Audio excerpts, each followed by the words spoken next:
Hello à tous, Mbote. Aujourd'hui, nous allons réfléchir ensemble sur quelques points afin d'élargir nos connaissances. Et n'hésitez pas d'interagir dans les commentaires car nous sommes tous d'éternels apprenants. Mais avant tout, je remercie tous ceux qui soutiennent cette chaîne, La Voix de Kimuntu. Merci. Et dites-nous ce que vous faites pour améliorer votre quotidien. Question de se connaître car nous sommes en train de créer ensemble une grande communauté.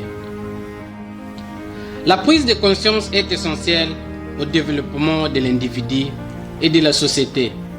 C'est par le biais d'Imbongi que nous avons pu développer notre sens critique et nous inspirer de l'expérience de nos aînés à travers leur sagesse et leur connaissance. Les parents que nous sommes devenus doivent à notre tour permettre aux plus jeunes de développer leur sens critique en les amenant constamment à s'interroger aussi sur la réalité du monde qui les entoure.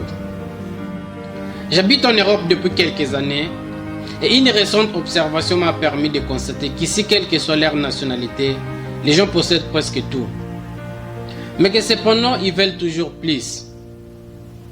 J'ai l'impression que nous sommes très souvent satisfaits de ce que nous n'avons pas et insatisfaits de ce que nous possédons déjà. Ces modes de vie nous laissent croire que le fait d'avoir une plus belle maison que son voisin, une plus belle chemise que celle de ses amis, une meilleure voiture que celle de ses collègues est essentiel à notre réussite sociale. Et si l'on rajoute à cela la pression des réseaux sociaux qui alimente le mythe que les personnes les plus belles et les plus riches sont les plus heureuses, on peut aussi observer à quel point tout le monde se compare à tout le monde. Certaines personnes remettent même en doute la valeur de leur femme ou de leur mari parce que les autres ne parlent pas de leur beauté. Les réseaux sociaux sont devenus une référence pour de nombreuses personnes qui pensent que notre bonheur dépend uniquement des possessions matérielles. Mais n'oubliez pas que tous ces réseaux ont été conçus par les plus grands ingénieurs du monde et experts dans le comportement humain. Détrompez-vous, car si vous pensez que certaines applications sont gratuites, sachez que nous les payons avec notre temps.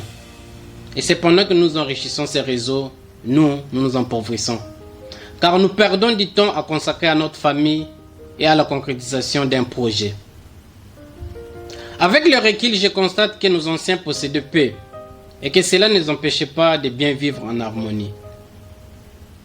Vous savez, je ne prétends pas avoir le secret du bonheur.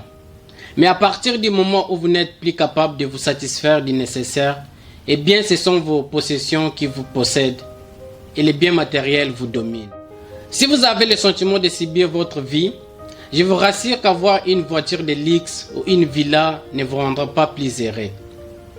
Pour vivre le bonheur au quotidien, vous devez vous détacher du regard extérieur, être libre dans vos choix et vivre la vie que vous souhaitez. Mais que souhaitons-nous vraiment ? Pour répondre à cette question et savoir ce qui correspond à notre bonheur, il est nécessaire de se reconnecter avec soi-même et d'accorder une attention sincère à la personne que vous êtes réellement.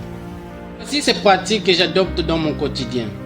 Je vous rassure que leurs effets sont bénéfiques pour progresser chaque jour vers la sagesse et le plein épanouissement.